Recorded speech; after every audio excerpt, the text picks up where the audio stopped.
Zdravím vás všetkých. Niektoré slajdy sa nám budú opakovať s tým, čo ste už videli, lebo sa naša práca dostala aj do nejakých ukážok, ako sa dá tá práca prihlasovať a robiť ako case study. Možno tak na začiatok tým, že predsa len sme zo Slovenska a táto kampaň bežala u nás. Ja by som si urobila taký maličký prieskum, že kto z vás túto kampaň zachytil v čase, keď bežala na Slovensku, že dostali ste sa k tejto správe, že takéto niečo bežalo. Ako to tu bolo v Čechách poznať? Dobre, pár rúk tu je. Dobre, takže v podstate vysvetlím vám skôr ten náš slovenský kontext a akým spôsobom to rezonovalo na Slovensku a vysvetlím vám aj trošku viac do to pozadie kampane, prečo vôbec Slovenská sporiteľňa do takéto kampane išla a ako táto kampaň vznikla. Špeciálne preto, že je tam hlboký ten kultúrny kontext na našom trhu a práve preto tá kampaň takýmto spôsobom rezonovala. Tak v prvom rade si vysvetlíme, prečo vôbec Slovenská sporiteľňa išla do takejto kampane, prečo využila v kampani hlas Julia Satinského. Misia Slovenskej sporiteľne je budovať prosperitu v krajine. Je to vec, ktorú Slovenská sporiteľňa má v podstate už vo svojej DNA skrze RST, ktorá v 19. storočí priniesla vkladné knižky a to je jedna z tých vecí, prečo vlastne je tá misia banky taká, aká je a začala zase to sporiteľníctvo a bolo to o tom, že naučiť ľudí narábať s financiami, pomáhať im k tomu, aby sa im darilo lepšie, lebo keď sa ľuďom darí lepšie, darí sa lepšie krajine a darí sa lepšie banke. Čiže tieto veci dávajú pre banku veľký zmysel a my sme boli tí, ktorí sme vlastne vychádzali z tohto posolstva a chceli sme ho priniesť aj rozvíjať do kampane.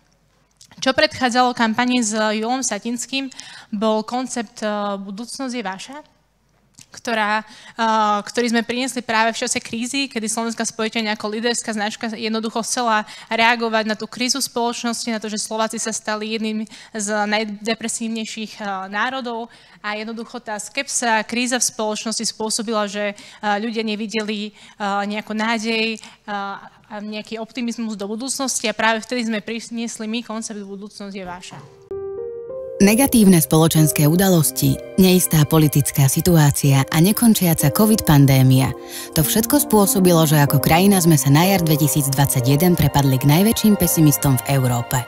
Ako zodpovedný líder sme sa preto rozhodli pre nový pozicioning značky Budúcnosť je vaša, ktorého cieľom je pomôcť obnoviť dôveru ľudí v budúcnosť. Nový komunikačný koncept sme naštartovali verejnými záväzkami. Rozhodli sme sa inšpirovať pozitívnym prístupom a ukázať, ako konkrétne Slovenská sporiteľňa prispeje k lepšej budúcnosti našej krajiny. Tému sme otvorili hybridným mediálnym eventom s výsledkami veľkého prieskumu o tom, ako Slováci vnímajú budúcnosť. Zamestnancom sme nový pozicioning predstavili na špeciálnom Brand Breakfast.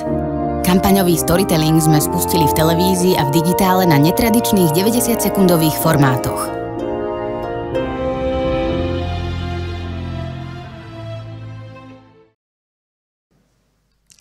Tak začal koncept Budúcnosť je vaša, ktorý sme vlastne predstavovali pomocou rôznych takých nečakaných hrdinov. Používali sme tam babičku, ktorá hovorila, že sa teší na budúcnosť ako človek, od ktorého by ste nečakali, že aj v tom starom veku tá budúcnosť môže byť ešte pekná. A mali sme rôzne ďalšie spoty, ktoré nadväzovali. No predsa len ten rok 2020 bol veľmi špecifický po tom, čo vypukla vojna, tá nálada spoločnosti ešte viacej eskalovala. Jednoducho do rôznych nepokojov, spoločnosť je polarizovaná. Podľa výsledkov Globseku vyšlo, že Slováci neveria liberálnej demokracii, očakávame silného lídra, čo sa prejavilo žiaľ aj vo výsledkoch našich volieb a jednoducho tá nálada spoločnosti nebola dobrá a hľadali sme niekoho, kto dokáže ľudí naozaj povzbudiť, dokáže ľudí povzbudiť v ťažkej dobe, kedy sú ľudia polarizovaní, zároveň my, neviem, aká je situácia v Česku, že o akú mieru ste na tom trošku lepšie, ale u nás ľudia neveria autoritám, ako sú zdravotníci, vedci, politici. Žiaden politik u nás na Slovensku nemá väčšiu dôveryhodnosť ako nedôveryhodnosť. Čiže to je obraz našej spoločnosti a my sme vtedy prišli práve s tou ideou, že Julo Satinský je práve ten, ktorý by mohol byť nepolarizujúci spoločnosti a spájať. A on bol ten, ktorý za svojho života ľudí povzbudzoval. Napísal knihu Moji milí Slováci, kde ktorá vznikla v podobných časoch ako teraz. Vznikla v čase krízy 20 rokov dozadu, kedy vlastne Slovensko bolo vlastne nová krajina, ešte úplne nie našlepnutá demokracia, upozorňoval na neduhy Slovákov a zároveň hovoril, že jednoducho máme na to sa ako krajina niekam posunúť a povzbudzoval ľudí práve v čase krízy. A tie myšlienky jednoducho nejakým spôsobom nestratili na aktuálnosti a my sme sa rozhodli ten jeho odkaz vlastne priniesť do tejto doby, lebo toto bol náš predpoklad, že on by mohol byť práve ten, ktorý ľudí nebude rozdeľovať a je to zároveň taký náš národný hrdina, ktorý má svoju históriu na Slovensku a ľudia ho nevnímajú len ako nejakého herca, komika, ale zároveň ako človeka, ktorý nemal problém vlastne bojovať proti komunizmu a ozvať sa. Čiže má veľmi silný kredit u Slovákov a my sme si toto potvrdili ešte pred realizovaním kampane, že sme si zrealizovali prieskum, či ho ľudia vôbec poznajú a ako je vnímaný v spoločnosti a robili sme to naozaj takým spôsobom, že sme si dali otázku, akých komikov ľudia poznajú a stále aj napriek tomu, že je Julo Satinský už po smrti, tých 20 rokov, tak stále nám vyšlo, že je najobľúbenejší a ľudia ho poznajú, čo nás veľmi prekvapilo, že je naozaj v rámci tej škály až úplne, že vpravo hore. To znamená, že potvrdili sme si nielen to, že nepolarizuje a že je v spoločnosti stále obľúbený, aj tým, že s tebou mne baví sviet, jednoducho je to taká filmová klasika, ktorá beží každé Vianoce, takže ľudia ho naozaj poznajú a nie je polarizujúci. A toto bol ten základ, z ktorého sme vychádzali. A to bol nejaký základ ideí, že áno, Julo Satinský by bol výborný hrdina, ktorého by ľudia v kampani nečakali.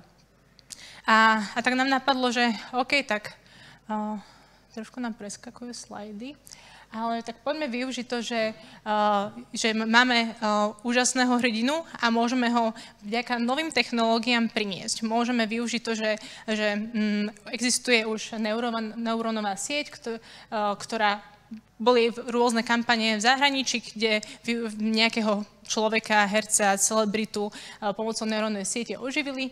No a my sme si povedali, že poďme toto skúsiť s našim Julom Satinským. No, malo to svoje úskalia. V čase, kedy sme robili túto kampaň, tá technológia nebola pokročilá tak ako dnes. V dnešnej dobe tá kampaň by rezonovala už predsa len trošku menej práve v tom, že tá technológia pokročila a tých softverov, ktoré toto teraz umožňuje, je oveľa viac. V čase, kedy sme to robili, žiadna neurónová sieť neexistovala, ktorá by ovládala slovenčinu, ktorá by sa dokázala popasovať so špecifikami nášho jazyka. A my sme vtedy našli ukrajinský startup Respicher, ktorý vlastne toto isté urobil s tým, že oživil ten hlas Darth Vadera na základe nahrávok a my sme vlastne pracovali s nimi. Oni nejakým spôsobom prijali ten challenge pracovať so slovenčinou, ktorý je naozaj jazyk, ktorý nie je taký využívaný v rámci spoločnosti. Celosvetové je to naozaj v tom prepočte, že 0,06% populácie, čiže toto je niečo, čo dostali ako výzvu a popasovali sa s tým až na takým spôsobom, že Satinského vlastná dcéra povedala, že ten jazyk je na nerozoznanie. Ale to bolo všetko, keď sme sa púšťali do tej kampane, že nevedeli sme úplne ten výsledok 100%. Že aj klient išiel do toho naozaj s tou výzvou, že toto sa nemusí podariť. Takže toto bol ten kontext predtým, než táto kampaň vznikla. Veľmi rýchlo prebehnem len ten ekosystém kampane, už si niečo zachytili aj cez tú kejsku. Ale tá kampaň bola naozaj rozsiahla, bola to 360-stupňová komunikácia, naozaj, čo je možno špecifické oproti iným projektom, kde sa využíva nejaká inovácia. Klient sa rozhodol, že naozaj môžeme túto inováciu použiť naprieč akože celou 360-stupňovou komunikáciou, že to nie je len nejaká špeciálka, kde ideme využiť inováciu, ale že sme urobili naozaj brandovú kampaň, ktorá mohla rezonovať celou spoločnosťou a zároveň, okrem toho, že sme boli prví, ktorí využili takúto technológiu, tak sme ju využili pozitívnym spôsobom. To znamená, že teraz, keď prichádzajú nejaké nové kampane, alebo nejaké využitie AI na sociálnych sieťach, tak už ľudia jednoducho vedia, že takéto niečo sa dá spraviť. A práve tým, že mali už nejakú prvú pozitívnu skúsenosť s nami. Takže kampaň sa inšpirovala knihou Moji milí Slováci, ktorú napísal Julo Satinský a konkrétne kapitolu o dokončovaní, kde povzbudzoval ľudí, aby dokončovali načaté. Čiže táto myšlienka sa potom niesla celou kampaňou a čo bol ten kľúčový motív, bol TV spot, kde sme nejakým spôsobom nechceli úplne pracovať s tou Julovou podobizňou tak, že by sme ho úplne že kopírovali a našli sme práve ten spôsob, že sme ho dostali do toho spotu cez knihu, aby to bolo také uveriteľné a zároveň si to ľudia spojili a bol to taký najvizibilnejší moment kampane. Tu si môžeme ešte pustiť video zo... Moji milí Slováci, tu som ja, Julo.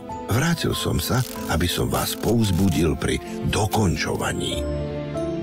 Spomeňte si, koľko radosti prinesie taká dokončená kapustnica. A to už ani nehovorím o dokončenej pointe. Keď dokončíte všetko dobré, dôjdete ďalej, ako sa vám kedy snívalo. Moji milí Slováci, budúcnosť je vaša. Slovenská sporiteľňa. Takže toto bol spot, ktorý hovoril o dokončovaní a bol inšpirovaný naozaj Julovými slovami. A čo ešte taká dôležitá vec, ktorú treba povedať, je, že samozrejme vytvárali sme niečo, čo bolo úplne nové a vytvárali sme zároveň s touto kampaňou aj taký etický rámec používania AI aj hlasu ako takého. Všetok obsah schvaľovala rodina Satinského, ktorá samozrejme najprv ešte predtým, než sme sa pustili do samotnej technológie, vlastne súhlasila, že vôbec môžeme na takéto veci pracovať. Čiže všetok obsah oni videli, kontrolovali a Julo vždycky hovoril iba to brandové posolstvo značky. To znamená, že produkt mal svoju líniu, ktorá sa tohto nedržala. Čo bolo zaujímavým rozšírením kampane a takým fyzickým nosičom, ktorý stelesňoval kampaň, bola kniha Moji milí Slováci, kde sme vytvorili kampaňový prebal, kde vlastne sme išli na tú zadnú stranu knižky, umiestnili QR kód, ktorý odkazoval na kapitolu, ktorá bola načítaná Julovým hlasom. Čiže to bolo také zaujímavé rozšírenie, kde sme spojili taký tradičný nosič aj s niečím špeciálnym, inovatívnym a kniha, ktorá nebola nikdy načítaná, tak vlastne ju načítal Julo sám pomocou AI. Takže toto bolo také zaujímavé rozšírenie kampane. A samozrejme, naša kampaň bola veľmi silne postavená na audiu, to znamená, že my sme tu pracovali s tým, že jednak Julo hovoril, že on je ten, ktorý sa vrátil a bol to náš taký kľúčové médium na to, aby sme povedali, že Jula vytvorila umelá inteligencia. Ako ste si mohli všimnúť, tak v rámci spotu Julo hovoril, že ja som sa vrátil, ale v rámci ostatných nosičov, či už to bolo audiokampaň alebo PR, my sme od začiatku hneď priznali, že za kampaňou stojí umelá inteligencia. Aby to nebolo také, že nechceli sme jednoducho byť netransparentní a chceli sme to priznať, ale v rámci toho TV spotu to jednoducho trošku kazilo tú atmosféru a tú emóciu a to posolstvo, ktoré sme chceli, aby ľudia mali. Takže sme to priznávali v iných nosičoch a samozrejme potom sme to vedeli variovať celé to, že bolo to moji západoslováci, stredoslováci, s tým rádiom sa krásne dalo hrať aj potom s podcastami. Moji milí Slováci, to som ja, Julo Satinský. Vrátil som sa, aby som vás povzbudil. Ak bolo možné oživiť môj hlas, tak je možné všetko. Len to treba dokončiť.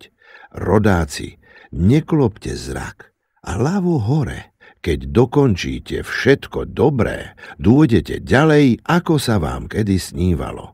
Ako hovoria v Slovenskej sporiteľni, budúcnosť je vaša. Tak toto bola audiokampaň, potom sme pracovali samozrejme s online formátom. Nech už skúšate podľa tohto videa čokoľvek nové, dokončite to. Len veci dokončené vás posunú ďalej. Budúcnosť je vaša.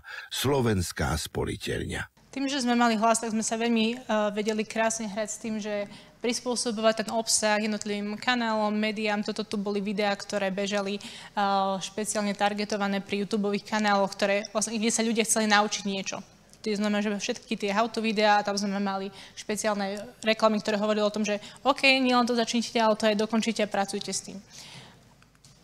Potom sme s touto ideou pracovali aj v rámci médií, kde jeden deň sme vytvorili deň dočítaných článkov, lebo mnohí ľudia sa zastavia pri čítaní článkov v tom, že nemajú zaplatené predplatné. To znamená, že my sme boli tí, ktorí sme odomýkali tieto články. Takže takto sme to rozšírili aj do médií a ďalej sme pracovali aj s tým, že sme vytvorili taký špeciálny branded content a išli sme v Julovom duchu, ktorý hovoril, že dokončíte debaty bez zaťatosti a tie debaty bez zaťatosti sme spravili práve tak, že chceli sme, aby Julo spájal, takže my sme spájali ľudí z protichodných táborov, kde biskup sa rozprával s LGBT influencerom na tému cirkvi alebo náboženstva, potom sa bavili na tému interrupcií, ďalší ľudia z opozitných táborov, dokonca sociológ sa rozprával s informatičkou na tému umelá inteligencia versus ľudská pracovná sila. Čiže takýmto spôsobom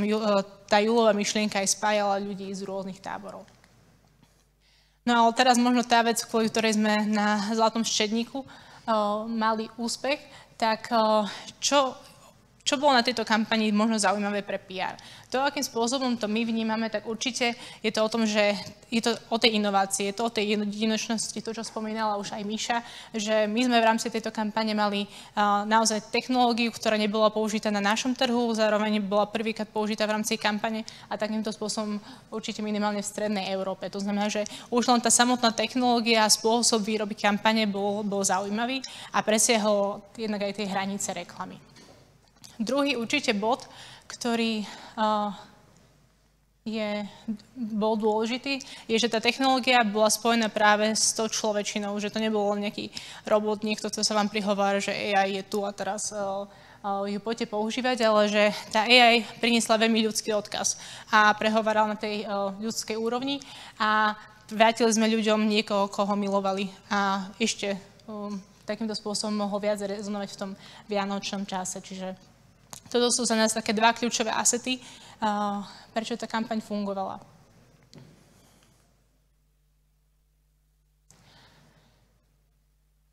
Ako sme pracovali s tou témou v rámci PR, tak čo bolo zaujímavé, tak tým, ako bola tá kampaň vlastne spravená, tak my sme mali veľa rôznych možností pre PR, či už to bolo o tom, že sa riešila umelá inteligencia, etika, spoločenský prínos, čo to spraví so spoločnosťou ako takou, čiže sa riešila budúcnosť človek versus technológie, technologické médiá veľmi rozoberali práve tú technologickú stránku výroby kampane, lifestyleové médiá zase Satinského, jeho životný príbeh, zároveň pracovali s knihou ako nejakým darčekom, ktorý bol pre nich zaujímavý a potom dokonca sa tejto témy chytili aj alternatívne médiá, ktoré šírili náš obsah, lebo riešili etiku využitia kampane. Takže, čo je dôležité povedať, že my sme v rámci PR mali 19 platených článkov, lebo my sme od začiatku chceli byť tí prví, ktorí povedia, ako sa tá kampaň robila, čo je za ňou. Dcera Julie Satinského vlastne hovorila o tom, že či by do tejto kampane Julo šiel, či je to v súlade s jeho životným príbehom, s jeho odkazom. Takže to je to, čo sme hovorili hneď od začiatku. Čiže chceli sme byť tí prví, ktorí stanovia vlastne ten narratív pre PR. A potom neskôr, už to bolo skôr o tom, že my sme iba sprostredkovali tie rozhovory, lebo tie médiá sa toho chytili samé, takže už sa tam riešili rozhovory s rodinou Julia Satinského. Potom sa médiá zaujímali o tvorbu kampane, či už boli dokonca robiť reportáž aj u nás v agentúre, v Smečku, v ZKH, čo je jeden z takých kľúčových formátov politicko-spoločenských na Slovensku, tak tam bola Dáša Juríková, riaditeľka Brand Hubu Slovenskej sporiteľne, čiže tam sa viac rozprávalo o tvorbe kampane. Dokonca sme sa dostali spontánne na titulku Nového času, čo sa bežne akože v bežnej kampani nedarí. Potom sme boli aj v rôznych takýchto hitkách a iných takých showbiznisových médiách.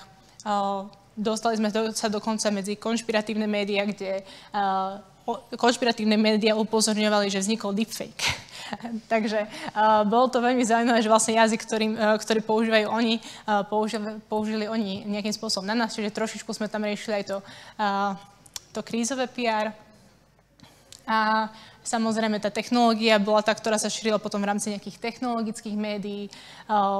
Okrem nás, Respičeru, podobne sa ešte pýtali aj iných technológov na tieto možnosti, čo sa dá robiť s hlasom. Dokonca potom boli aj rozhovory s Respičerom samotným. Aj v niektorých článkoch sme vlastne sprostredkovali priamo kontakt aj na nich.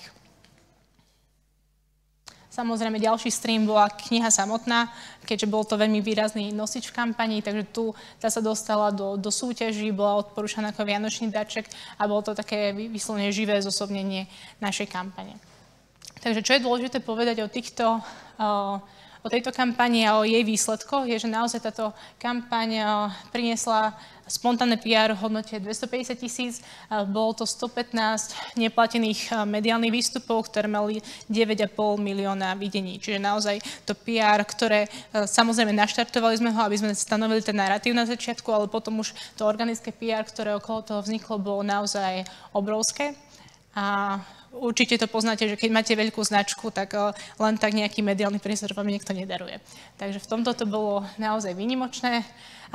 Čo vieme aj zo všetkých trackingov kampane, že nám sa podarilo vytvoriť najznámejšiu kampaň Slovenskej spojične za posledných 10 rokov, že tá kampaň mala podpornú znalosť 90%, čo je naozaj nad všetky benchmarky banky, ale aj trhu.